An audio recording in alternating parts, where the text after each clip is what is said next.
Doctor Jaime Preciado, ¿qué importancia tiene la comprensión de la sociedad en el estudio de la política?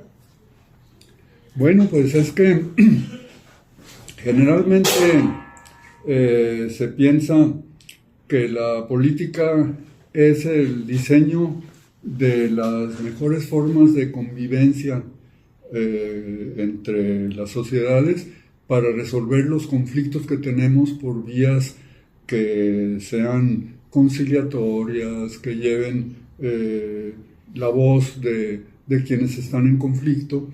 Y en ese sentido, pues la sociedad es la base del Estado y no al revés.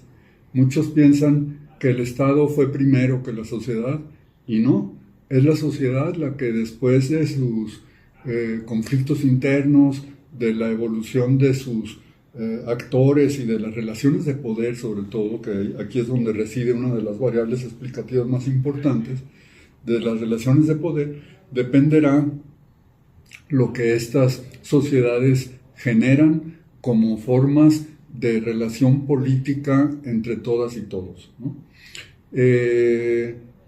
También pensar en la sociedad nos lleva a un fenómeno contemporáneo que es el de las ciencias sociales. Es decir, la política hay que enmarcarla en diálogo con las ciencias sociales, lo cual quiere decir que para que podamos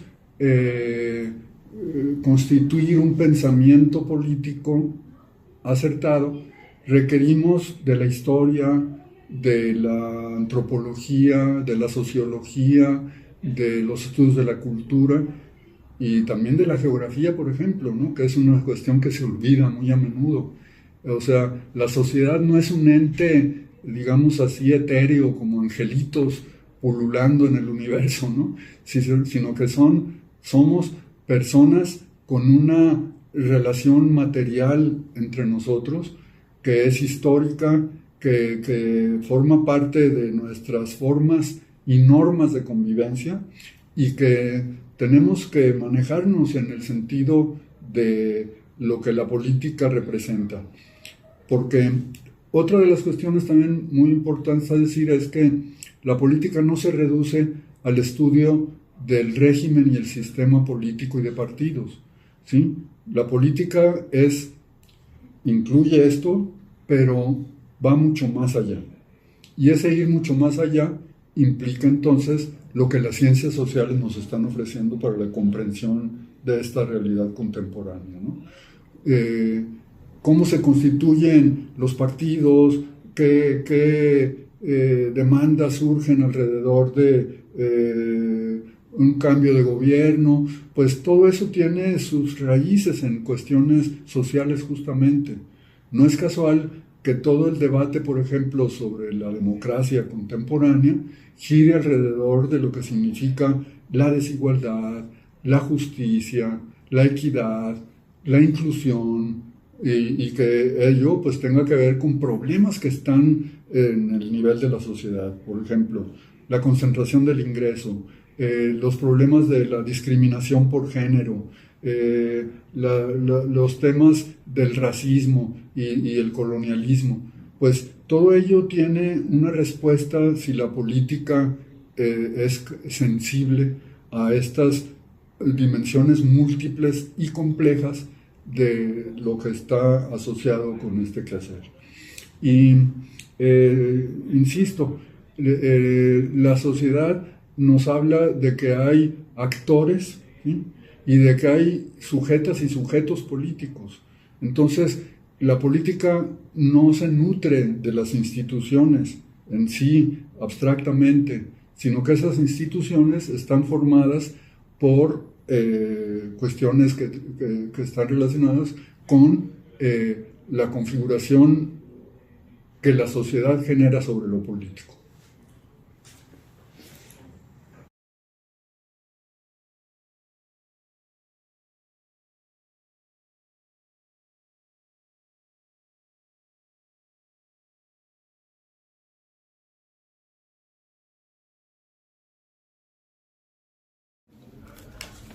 Doctora Alicia Gómez, ¿qué importancia tiene estudiar la política?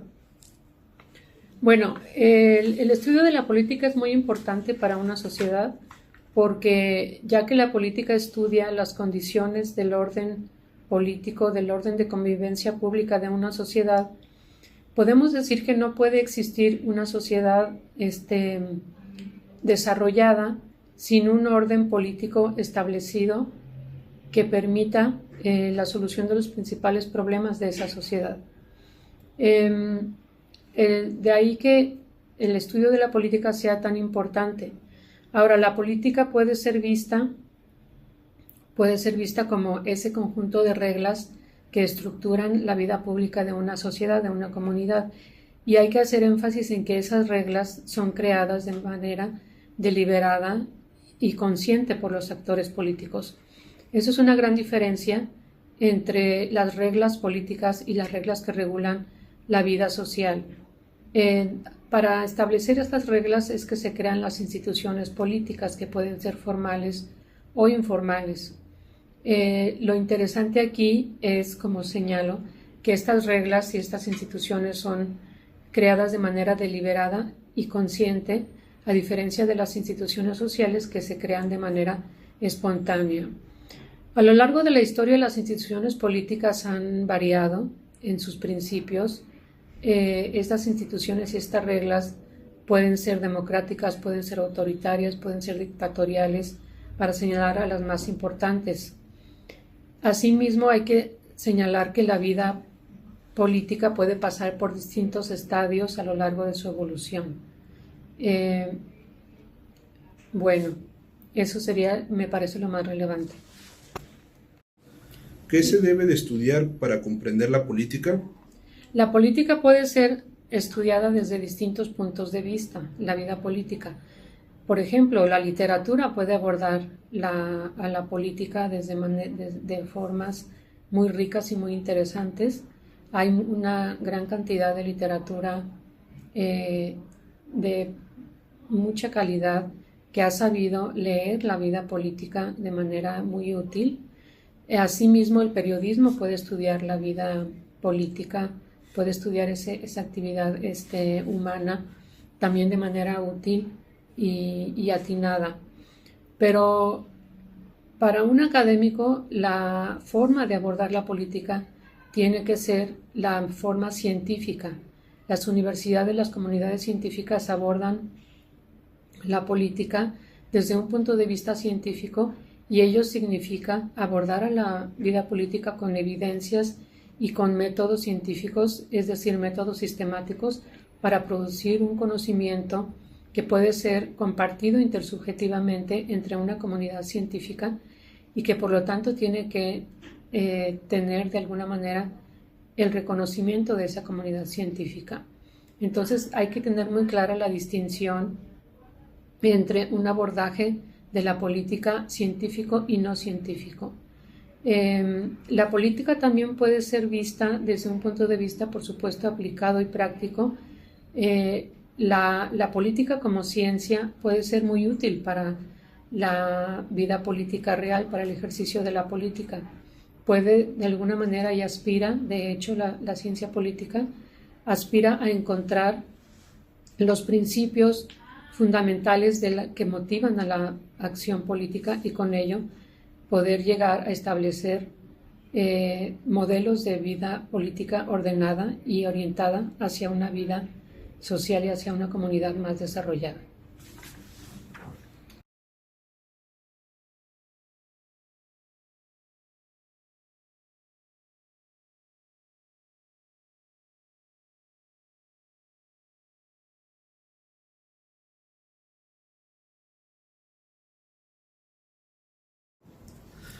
Doctora Redondo, ¿qué es la política y cómo se debe de estudiar desde el análisis de las instituciones, comportamiento y comunicación política? A ver, la política, hay múltiples definiciones formales de política, pero lo que sí sabemos, al margen de las definiciones formales, es que es una viejísima preocupación. Uno de los grandes pensadores de la humanidad, al que todo el mundo ubicamos, Aristóteles, hizo una serie de reflexiones profundas sobre la política.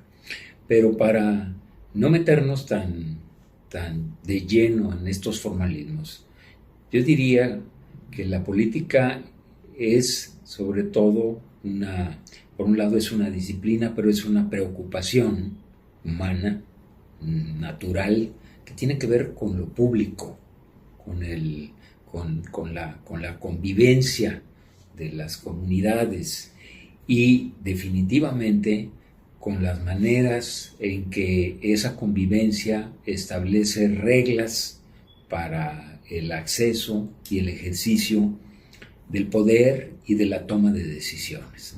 Entonces, la política es sobre todo una disciplina humana que conlleva la preocupación sobre las decisiones de la comunidad.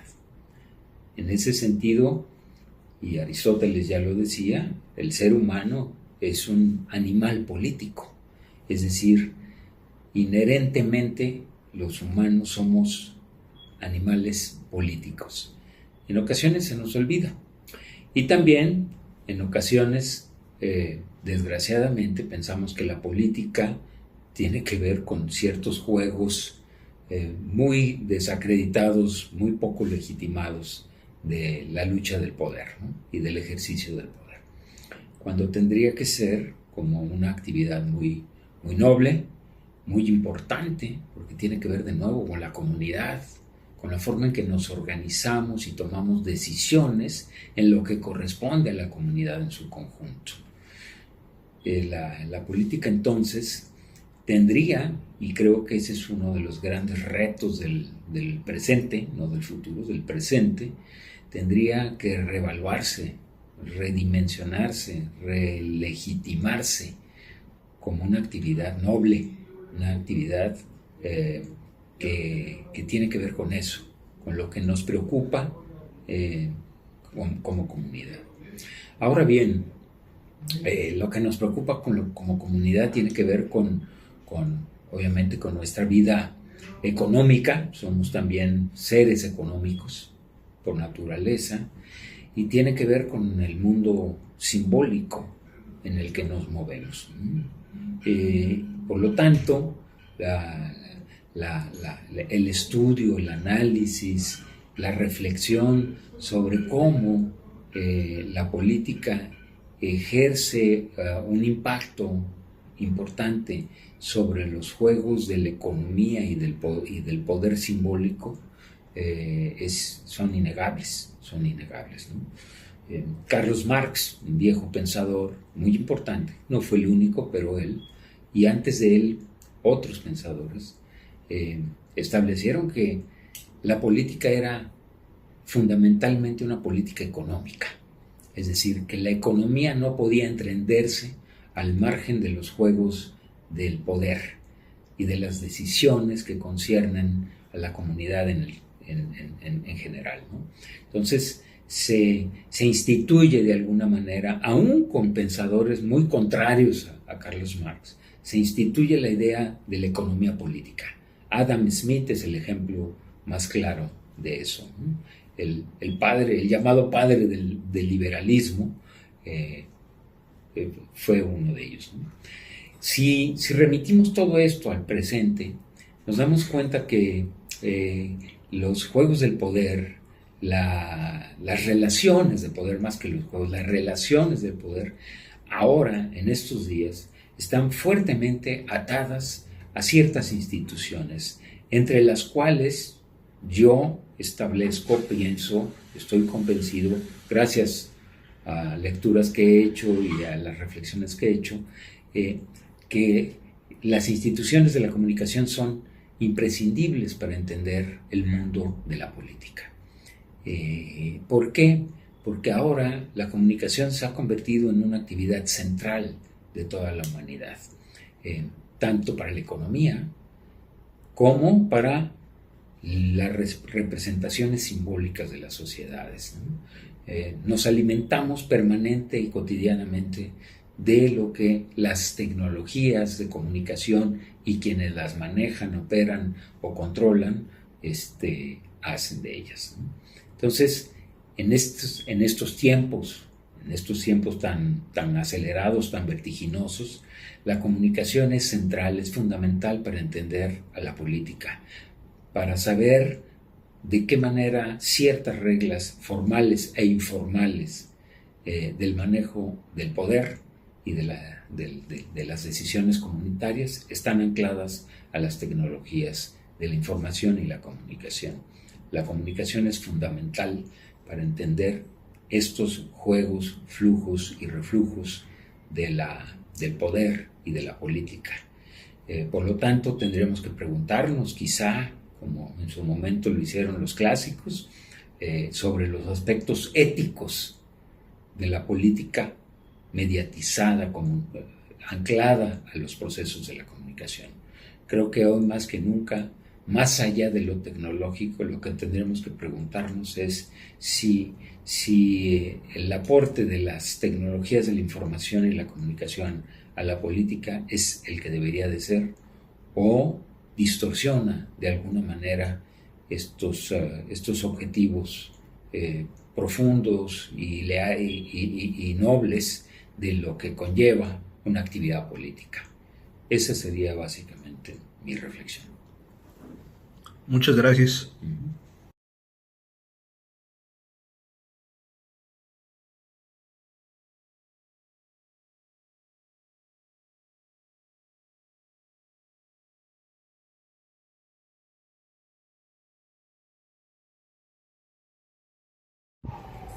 Profesora Amezcua, ¿qué es la política y cómo se debe de estudiar desde el análisis de la cultura política, sociedad civil, ciudadanía y movimientos sociales?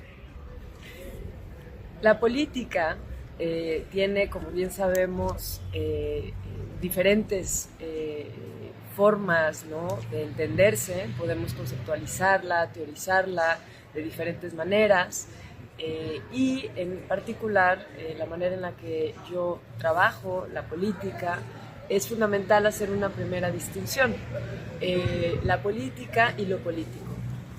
Esta distinción es una distinción que sobre todo surge desde la teoría política, y es una distinción que tiene el objetivo de enfatizar dos aspectos que asociamos comúnmente a la política, pero que en realidad nos hablan de dos dimensiones claves. Entonces, por un lado, la política en términos generales refiere sobre todo a aquella actividad, acción, procesos, incluso interrelaciones que constituyen nuestra forma de organización en comunidad y política ordinaria en el día a día. Mientras que cuando hablamos de lo político, nos referimos desde la teoría política y también desde la teoría democrática sobre todo a una dimensión que tiene la función, ¿no?, y tiene el rol de, a partir de cuestionamientos más profundos, de prácticas también, pensar la dimensión, digamos, de transformación, de cambio, qué significa esta vida en común, ¿no? Es una dimensión que podríamos llamar, va más allá de esta dimensión ordinaria de la política, es una dimensión más de la dimensión extraordinaria, ¿no?, de la vida política, y que refiere sobre todo a una dimensión, podríamos llamar, instituyente de la vida democrática, ¿no? Esa dimensión de acción, de intercambio, de reformulación, de sentido, sobre nuestras prácticas, sobre nuestras formas organizacionales, y que es, de cierta manera, me gusta llamarle, la manera en la que la democracia misma también va transformándose y reformulándose a través del tiempo. Y desde esta distinción que también podemos denominar entre lo instituido, ¿no?, la política instituida, ¿no?, estas instituciones, leyes, normas, y lo político, una dimensión instituyente, ¿no?, siempre activa, siempre en transformación, podemos estudiar una diversidad, ¿no?, de aspectos y también de líneas de trabajo, de análisis. Una en las cuales yo participo en uno de los posgrados de la Universidad de Guadalajara en Ciencia Política, engloba diversas temáticas, que es la cultura política, la ciudadanía, la sociedad civil y los movimientos sociales. Ambas podemos estudiarlas desde esta tensión o esta distinción, ¿no?, entre la política, lo político, lo instituyente y lo instituido. Pero al final nos hablan precisamente de estas pues grandes ejes temáticos en el que, por ejemplo, ponemos en cuestión y en análisis cuáles son las maneras en las que concebimos la membresía política. Por ejemplo, cuando hablamos de ciudadanía, ¿no?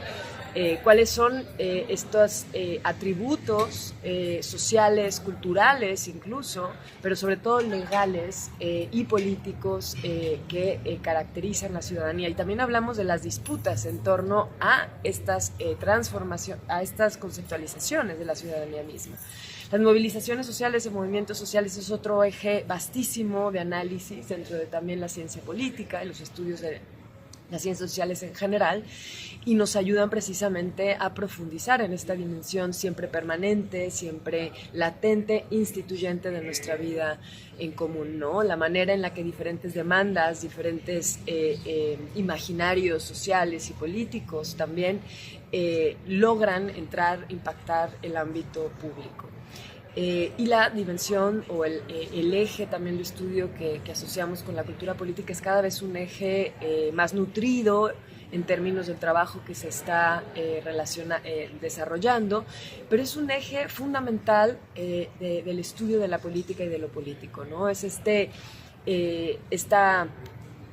término, ¿no?, que engloba también diferentes procesos, interrelaciones y dinámicas, y que nos ayudan a entender cuál es ese sustrato, por un lado, que compartimos como ciudadanas y ciudadanos en nuestras prácticas cotidianas, pero también cómo estas prácticas cotidianas van construyendo, ¿no?, una nueva gama, ¿no?, de códigos culturales, de simbolismos, de normas, de ideologías que van constituyendo también algo que podemos eventualmente llamar una cultura política compartida, ¿no?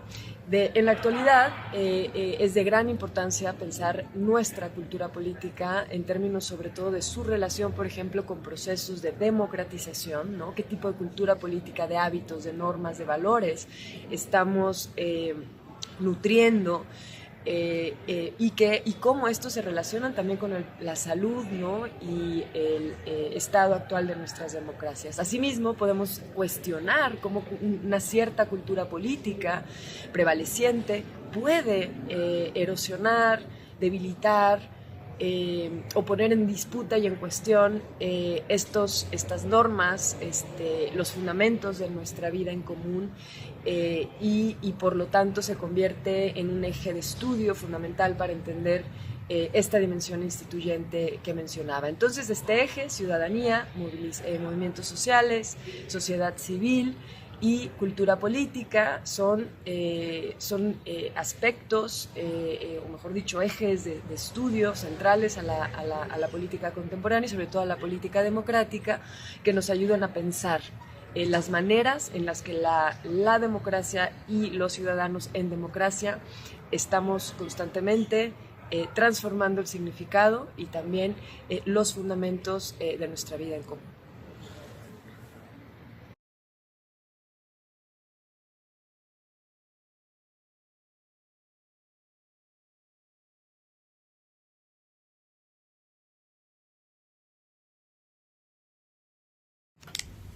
Doctor José de Jesús Bravo Vergara, ¿qué es la política y cómo se debe de estudiar desde la geopolítica y la política internacional?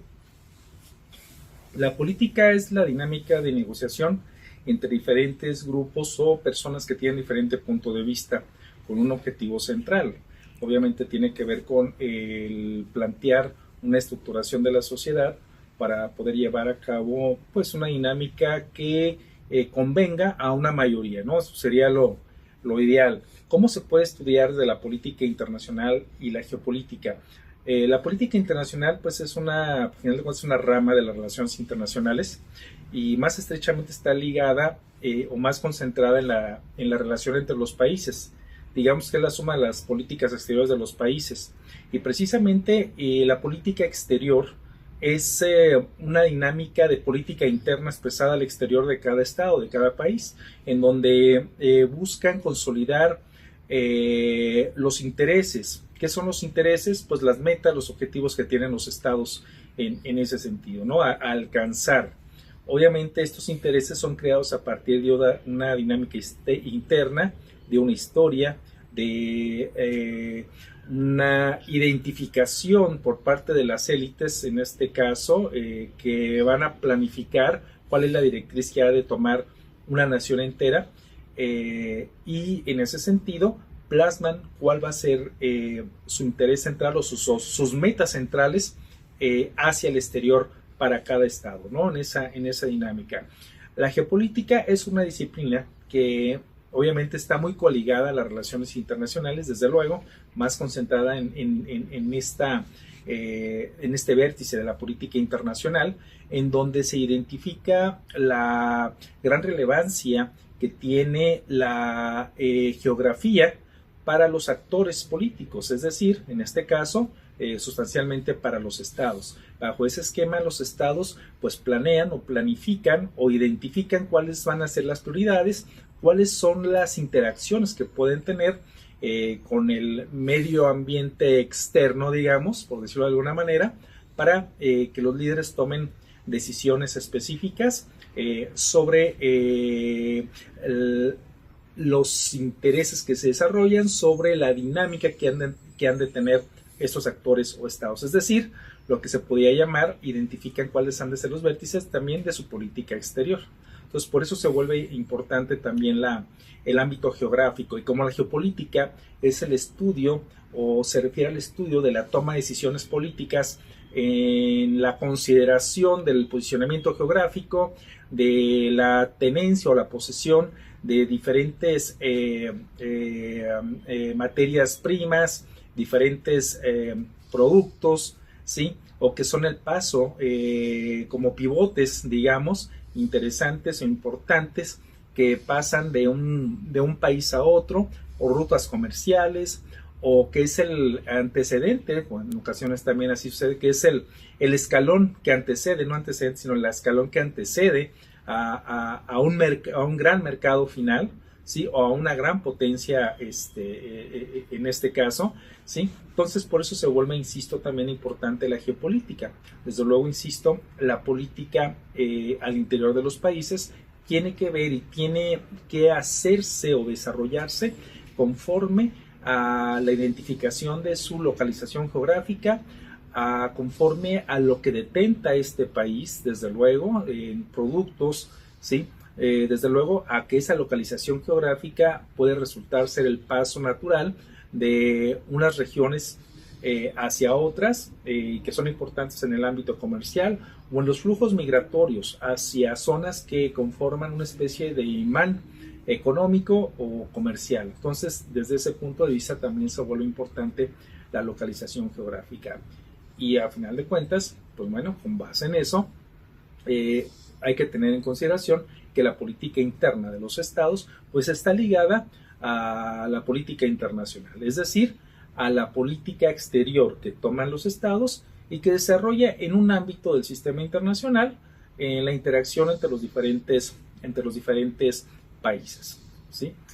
La existencia también de otros actores no estatales, no nada más de los estatales, como los estados, como las instituciones intergubernamentales, sino también de actores no estatales, es un punto también relevante. Los grupos políticos, desgraciadamente también que tienen una gran relevancia, los grupos delictivos, los grandes cárteles de la droga, los grandes grupos terroristas, desgraciadamente, o también otro tipo de actores como los grupos activistas, Greenpeace, Amnistía Internacional, por ejemplo, o incluso, obviamente, las grandes transnacionales que tienen también un interés bastante importante en los recursos de los diferentes países, o en el paso o en el control en el paso para la transportación más barata o más viable de esa materia prima.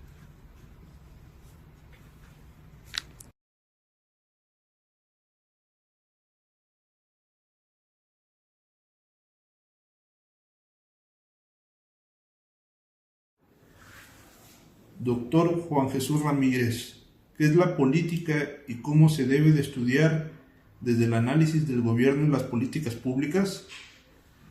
Bueno, primero partamos de esto que señalas en cuanto a la definición de política. Si uno observa en general a las especies, pensemos por ejemplo en hormigas, en abejas, sin duda que tienen una capacidad para organizarse en torno a conseguir ciertos fines, ¿no? Por ejemplo, la construcción del hormiguero, la construcción del panal, pero en sentido estricto, el ser humano es el único que tiene esa capacidad de forma deliberada organizarse para conseguir fines que no son solamente pragmáticos o materiales o intuitivos, sino que busca organizarse para conseguir fines que incluso tienen que ver con ideas, con formas de entender la vida, y ahí es donde podríamos englobar esta definición de política, esa capacidad de organizarse a través de ideas en común. En este sentido, una forma de organizarse podríamos pensar en una organización política, y que es donde los gobiernos cobran una particular relevancia. En el caso de su estudio, recientemente han cobrado nueva relevancia, sobre todo al hablar de capacidades estatales, es decir, el gobierno en tanto brazo ejecutor del Estado, cuál es la capacidad que tiene para acercarse a la población, cuál es la capacidad que tiene para brindar seguridad, para brindar salud, para redistribuir la riqueza. Y en ese sentido es que el gobierno recientemente como tema de estudio ha ganado muchísima relevancia. Ligado a esto, ya pensando en un aterrizaje más concreto, pues el gobierno ejerce o ejecuta lo que podemos llamar políticas públicas. Hay distintas formas en que las entidades gubernamentales pueden o buscan incidir, partiendo desde la propia decisión de no actuar para mantener algo igual, pero también hay un propósito de intervenir, de tomar decisiones gubernamentales, de generar planes o programas que no necesariamente son políticas públicas, sino que por este concepto de política pública entenderemos algo más amplio, que quiere decir un conjunto o una serie de procedimientos, de programas, de objetivos que nos llevan hacia el mismo lugar. Y entonces así es que entendemos políticas públicas orientadas a la salud, orientadas a la seguridad, que no es propiamente una decisión en particular, sino una serie de decisiones. Y aquí el gobierno y también el analista y el hacedor de políticas públicas sale a relucir de manera muy notable ese componente normativo, que si pensamos en la ciencia política en su conjunto, esta ciencia pretende ser objetiva, pretende ser empírica, pretende describir cómo de hecho ocurren las cosas, por qué ocurre un levantamiento armado, por qué hay la interrupción de un gobierno, más allá de ideales normativos de cómo debería ser. Sin embargo, cuando hablamos de políticas públicas, que muchas veces se les aborda como un enfoque, una forma particular de observar problemas sociales, aquí está intrínsecamente ligado el ideal normativo de cómo debería ser. La politóloga, el politólogo que se orienta al enfoque de políticas públicas, concibe una forma de entender la realidad, de manera deliberada busca intervenir para mantenerla tal como está, para potencializarla, para modificarla. Y entonces, a diferencia de otras áreas, desde el enfoque de políticas públicas, la parte normativa está muy presente. Se generan políticas públicas en torno a salud, en torno a educación, porque normativamente pensamos que es deseable que las personas tengan acceso a una educación formal, que tengan una escolarización no solamente básica, sino incluso universitaria, porque pensamos que debería garantizarse condiciones adecuadas de salud. Y aquí es que nosotros como hacedores y analistas de políticas públicas buscamos tener esa incidencia o esa intervención en la realidad. Para ir concluyendo con esta participación de las políticas públicas, es importante que analicemos o que observemos lo que se conoce como el ciclo de las políticas públicas.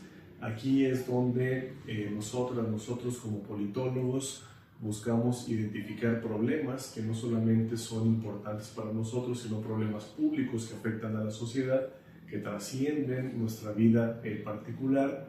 Hay un diagnóstico de este problema en cuestión que nos permite pensar o plantear posibles soluciones para después ejecutarlas y después poder evaluarlas. Y aquí en estos pasos, que de acuerdo los autores que revisen podrán ser más o podrán ser menos, pero son a grandes rasgos los pasos que lleva el ciclo de las políticas públicas, es que convive con otras áreas de la ciencia política.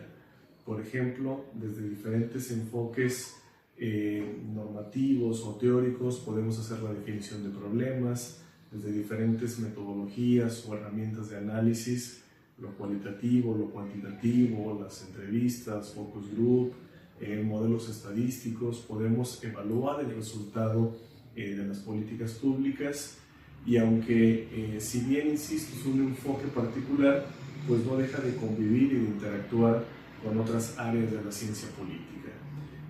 Por eso, en un sentido aplicado, las políticas públicas se vuelven un área de suma relevancia, no solamente por este sentido que mencionaba aplicado, sino porque ahí el hacedor de políticas públicas interviene o incide en la modificación de la realidad, precisamente para buscar sociedades más felices, sociedades más sanas, sociedades más escolarizadas, y es un elemento sustancial de la ciencia política.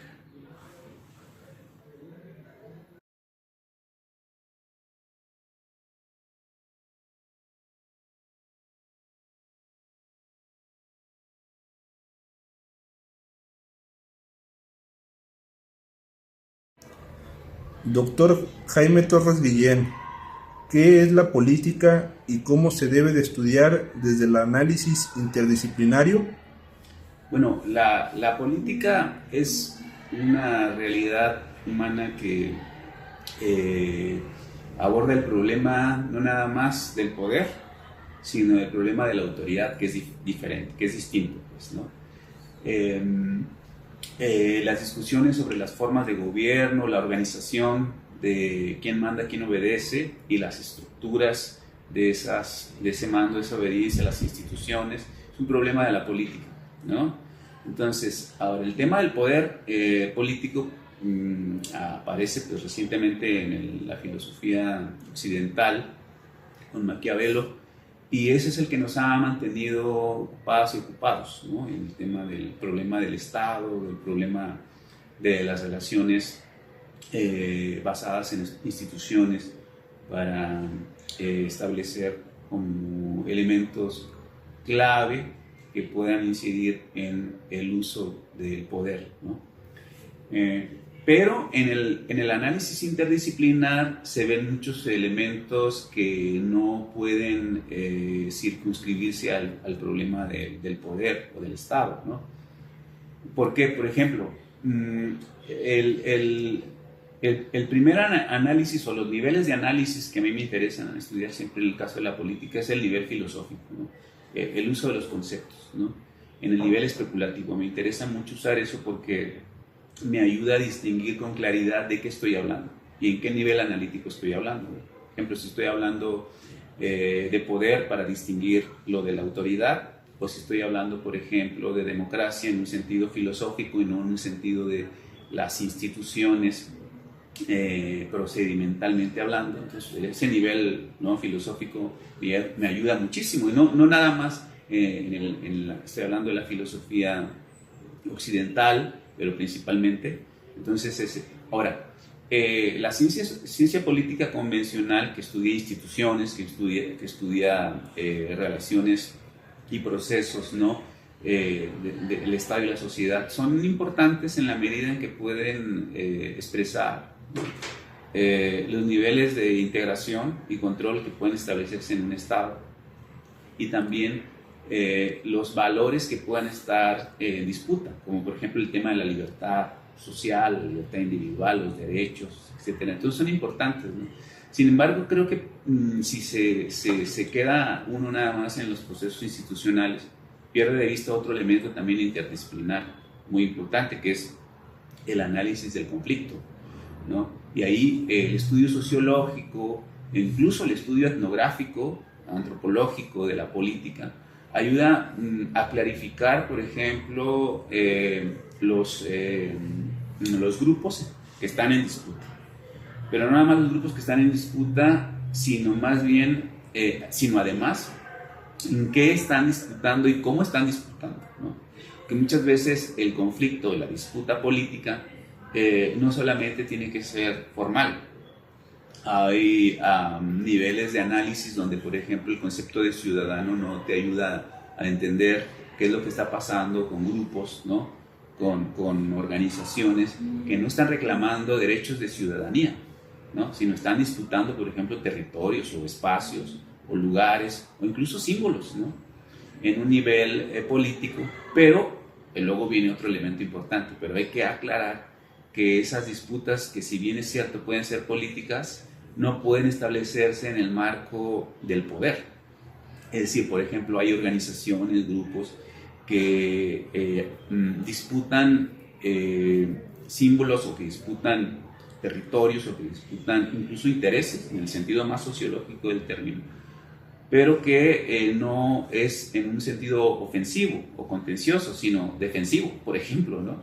Entonces, pareciera que no están en el plano político, sino que están en un plano, pues, meramente normativo, en un plano meramente cultural o ideológico, pero no político. Lo que pasa es que es muy gelatinoso, ¿no? El tema. Muchas veces se le bautiza eso con el tema de los movimientos sociales, ¿no?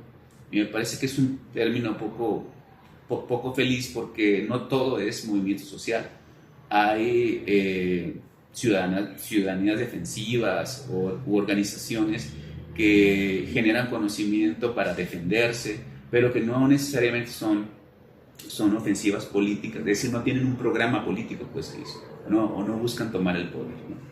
Entonces, bueno, la etnografía o el análisis sociológico también es importante en este ejercicio de interdisciplina. Hay articulaciones entre estos niveles, pero hay que saber hacerlos, es complicado. Por ejemplo, un uso filosófico de un concepto en un análisis empírico tendría que ser meramente empírico, descriptivo. Y es complicado establecer esa diferenciación, ¿no? Entonces ahí vale mucho la pena, pues, como establecer los niveles de análisis que se están haciendo para el caso. Luego, me falta uno que me parece sumamente irrelevante, que tiene que ver con el ideológico. Y esta es la herencia del marxismo, ¿no? Que me parece uno de los análisis más relevantes, ¿no? Regularmente la academia supone que el análisis ideológico, en el sentido marxista del término, no es relevante, porque puede ser tendencioso o porque puede ser simple y sencillamente poco científico, pero esto es falaz, ¿no? Porque en el nivel ideológico se explicita desde el punto de vista marxista una concepción de sociedad, una concepción de poder, una concepción de táctica y de lucha, ¿no? Entonces, cuando se olvida este nivel ideológico, pareciera que los estudios son muy asépticos, muy limpios, ¿no? Muy claros, pero que pierden el análisis político del conflicto, que a mí me interesa mucho.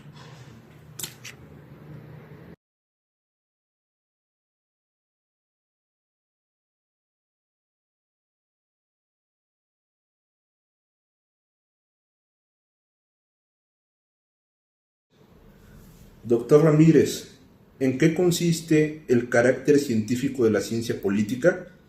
Bueno, en primer lugar, me parece que deberíamos distinguir precisamente entre este concepto o idea de ciencia política y teoría política. Mientras que la teoría política está pensado más con una finalidad normativa de los ideales, cómo debería ser algo, la ciencia política tiene un carácter eminentemente empírico, y precisamente aquí es donde la cientificidad puede tomar parte. No en la argumentación de cómo debería ser algo, sino una explicación de cómo algo de hecho ocurre. En ese sentido, la ciencia política se basa de la experiencia de otras ciencias que pudiéramos llamar ciencias duras o ciencias naturales, para tratar de replicar algunos procedimientos que entendemos como el método científico. esta cuestión de identificar un fenómeno que nos permite llevarlo a su problematización, dando evidencia de que se trata de un hecho real, mostrando la importancia que representa en términos sociales y políticos su trascendencia y la pertinencia de su investigación.